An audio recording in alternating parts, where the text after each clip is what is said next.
Education सदगुरु के daily GK quiz programme में एक बार फिर आप सभी का बहुत बहुत स्वागत है। Daily quiz, mock test, current affairs, question and answer के लिए आप हमारी वेबसाइट www.educationsadguru.com पर भी विजिट कर सकते हैं। तो चलिए दोस्तों, आज के अपने सेशन की शुरुआत कल के अभ्यास प्रश्न के द्वारा करेंगे। कल हमने आपसे अभ्यास प्रश्न में पूछा था कि निम्नलिखित में से किस बैंक ने हाल ही में असम में महिला आत्मनिर्भरता कार्यक्रम को शुरू किया है। इस प्रश्न का सही आंसर है ऑप्शन बी यानी SBI बैंक। हाल ही में भारतीय स्टेट बैंक ने एक अभियान मोड में SHG वित्त को गति प्रदान करने वाले आत्मनिर्भर भारत अभियान की तर्ज पर असम में महिला आत्मनिर्भरता कार्यक्रम को शुरू किया है। इस कार्यक्रम का मूल उद्देश्य स्वयं सहायता समूह और आर्थिक उत्थान के लिए राष्ट्रीय ग्रामीण आजीविका मिशन असम द्वारा पोषित और प्रायोजित महिला SHG को क्रेडिट लिंकेज देने के अलावा SHG सदस्यों के साथ एक मजबूत संबंध को बनाना है। चलिए आज का पहला प्रश्न देख लेते हैं कि निम्नलिखित में से किस देश ने अभी हाल ही में भारत समेत 3 देशों की यात्रा पर प्रतिबंध लगा दिया है। इस प्रश्न का सही आंसर है ऑप्शन ए यानी सऊदी अरब। हाल ही में सऊदी अरब ने भारत समेत 3 देशों की यात्रा पर प्रतिबंध लगा दिया है। कोरोना वायरस के मद्देनजर सऊदी अरब ने इन देशों से आने वाले लोगों पर भी रोक लगा दी है। प्रतिबंधित देशों में भारत के अलावा ब्राजील और अर्जेंटीना भी शामिल हैं, क्योंकि इन देशों में लगातार बढ़ रहे कोरोना संक्रमण के चलते यह निर्णय लिया गया है। चलिए अगला प्रश्न भी देख लेते हैं कि हाल ही में सुरेश अंगड़ी का कोरोना वायरस के कारण निधन हो गया है। वे निम्नलिखित में से किस मंत्रालय से संबंधित थे। इस प्रश्न का सही आंसर है ऑप्शन डी यानी रेल मंत्रालय। हाल ही में रेल राज्य मंत्री सुरेश अंगड़ी का कोरोना महामारी की वजह से निधन हो गया है। आपको बता दें कि कोरोना संक्रमण से जान गंवाने वाले वह पहले केंद्रीय मंत्री हैं। इसके अलावा अंगड़ी कोरोना वायरस की वजह से मरने वाले कर्नाटक के दूसरे सांसद हैं। इससे पहले अशोक गस्ती की पिछले दिनों कोरोना के कारण मौत हो गई थी। चलिए अगला प्रश्न भी देख लेते हैं कि निम्नलिखित में से किस पहली महिला को हाल ही में राफेल लड़ाकू विमान उड़ाने के लिए चुना गया है। इस प्रश्न का सही आंसर है ऑप्शन डी यानी शिवांगी सिंह। हाल ही में शिवांगी सिंह लड़ाकू राफेल विमान उड़ाने वाली पहली महिला पायलट बन गई हैं। शिवांगी को राफेल विमानन के स्क्वाड्रन की पहली महिला पायलट बनने का गौरव भी हासिल हुआ है। आपको बता दें कि शिवांगी की पोस्टिंग इस समय राजस्थान में है और वह हैदराबाद में ट्रेनिंग पूरी होने के बाद से MiG-20 की फाइटर पायलट है। अगला प्रश्न भी देख लेते हैं कि निम्नलिखित में से किस भारतीय अभिनेता को टाइम पत्रिका के 100 सबसे प्रभावशाली लोगों की लिस्ट में शामिल किया गया है। इस प्रश्न का सही आंसर है ऑप्शन बी यानी आयुष्मान खुराना। दुनिया की सबसे बड़ी राजनीतिक पत्रिका टाइम ने अपनी 100 सबसे प्रभावशाली लोगों की लिस्ट रिलीज की है। इसमें भारत के 5 बड़े नाम शामिल हैं। इन 5 भारतीयों में आयुष्मान खुराना भी इस सूची में शामिल किए गए हैं। चलिए अगला प्रश्न भी देख लेते हैं कि हाल ही में संयुक्त राष्ट्र संघ ने कोरोना वायरस के चलते 2020 में भारत की अर्थव्यवस्था में कितने प्रतिशत की कमी आने का अनुमान जताया है।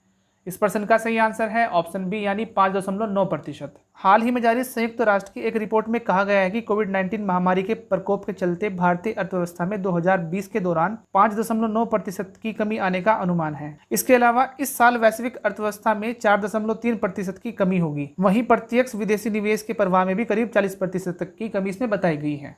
अगला प्रश्न देख लेते हैं कि हाल ही में भारतीय रेलवे ने कब तक बड़ी लाइनों के पूर्ण विद्युतीकरण का लक्ष्य रखा है। इस प्रश्न का सही आंसर है ऑप्शन बी यानी 2023 तक।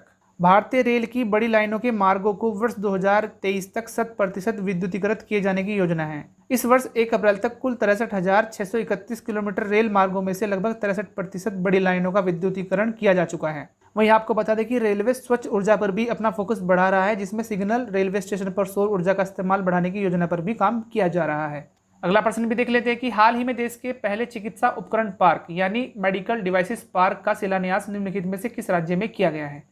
इस प्रश्न का सही आंसर है ऑप्शन ए यानी केरल। हाल ही में केरल में देश के पहले चिकित्सा उपकरण पार्क का शिलान्यास किया गया है। इस पार्क का उद्देश्य चिकित्सीय उपकरण उपयोग को अनुसंधान एवं विकास, परीक्षण एवं मूल्यांकन जैसी सेवाओं की एक पूर्ण श्रृंखला उपलब्ध कराना है। आपको बता दें कि इस मेडिकल डिवाइस पार्क को केरल के तिरुवनंतपुरम जिले के थोनक्कल स्थित लाइफ साइंस पार्क में स्थापित किया जाएगा।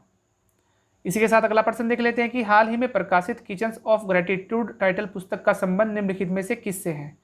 इस प्रश्न का सही आंसर है ऑप्शन ए यानी विकास खन्ना। हाल ही में मशहूर शेफ विकास खन्ना ने किचन्स ऑफ ग्रेटिट्यूड टाइटल पुस्तक लिखी है। इसमें उन्होंने अपनी खाने खिलाने की पहल फीड इंडिया के बारे में लिखा है। फीड इंडिया पहल दुनिया के सबसे बड़े फूड ड्राइव में से एक है, जो भूखे लोगों को भोजन परोसने की एक पहल है। आपको बता दें कि यह पुस्तक 2021 में जारी की जाएगी। इसी के साथ अगला प्रश्न भी देख लेते हैं कि हाल ही में DRDO ने किस राज्य की फायरिंग रेंज में स्वदेशी रूप से विकसित laser guided anti tank missile यानी ATGM का सफलतापूर्वक परीक्षण किया है। इस प्रश्न का सही आंसर है ऑप्शन बी यानी महाराष्ट्र। हाल ही में DRDO ने laser guided anti tank missile का सफल परीक्षण किया है। इसे महाराष्ट्र के अहमदनगर में MBT अर्जुन टैंक से फायर किया गया। आपको बता दें कि इस टेस्ट के दौरान एंटी टैंक मिसाइल ने 3 किलोमीटर दूरी पर मौजूद अपने लक्ष्य को सफलतापूर्वक नष्ट किया था। चलिए आज के सेशन का अपना आखिरी प्रश्न देख लेते हैं कि हाल ही में पूर्व क्रिकेटर डीन जोन्स का निधन हो गया है, उनका संबंध निम्नलिखित में से किस देश की राष्ट्रीय टीम से था।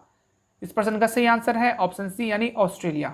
हाल ही में ऑस्ट्रेलिया के पूर्व क्रिकेटर और कमेंटेटर डीन जोन्स का 59 साल की उम्र में निधन हो गया है। उनकी मौत दिल का दौरा पड़ने से हुई है। आपको बता दें कि जोन्स ने ऑस्ट्रेलिया के लिए 52 टेस्ट और 164 वनडे मैच खेले हैं, जिनमें उन्होंने क्रमशः 3631 और 6068 रन बनाए हैं।